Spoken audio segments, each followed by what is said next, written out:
HMDA పరిధిలో గజం భూమి కేవలం 3,000 రూపాయలు మాత్రమే. యెస్, మీరు విన్నది నిజమే.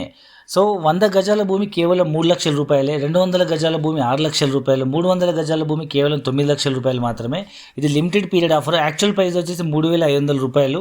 బట్ ఈ సండే లాంచింగ్ ఉంది కాబట్టి special offer, limited period, limited కస్టమర్స్కి, లిమిటెడ్ యూనిట్స్. లాంచింగ్ ఆఫర్ సందర్భంగా మనం 3,000 రూపాయలకే ఇస్తున్నాము. ఎవరు కూడా ఈ అవకాశం మిస్ చేసుకోవద్దు. ఇది మనం సైట్లో నిల్చొని చూస్తే యాదాద్రి టెంపుల్ కనిపిస్తుంది. అండ్ వరంగల్ హైవే పైన రాయగిరి ఖమ్మం నుంచి కేవలం ఒక 5 మినిట్స్ జర్నీలో చీమల కొండూరు గ్రామ పంచాయతీకి ఆనుకున్నటువంటి ఒక 100 ఎకరాల మెగా గేటెడ్ కమ్యూనిటీ ప్రాజెక్ట్ ఇది. సో ఇది already existing GP approved project, నాలా కన్వర్టెడ్, ఎల్ఆర్ఎస్ అప్లైడ్. సో మీ అందరికీ డాక్యుమెంట్ రిజిస్ట్రేషన్ అవుతుంది కాబట్టి జెన్యూనిటీ ఉంటుంది. అండ్ ఒకసారి సైట్ విజిట్ చేయండి. మనకు యాదాద్రి జిల్లా కలెక్టర్ ఆఫీస్ నుంచి 6 minutes journey, Yadadri temple 10 minutes journey, railway station కూడా 5 to 6 మినిట్స్ జర్నీ. సో మరిన్ని పూర్తి వాళ్ళ కోసం కింద నెంబర్కి కాల్ చేయండి. Thank you very much.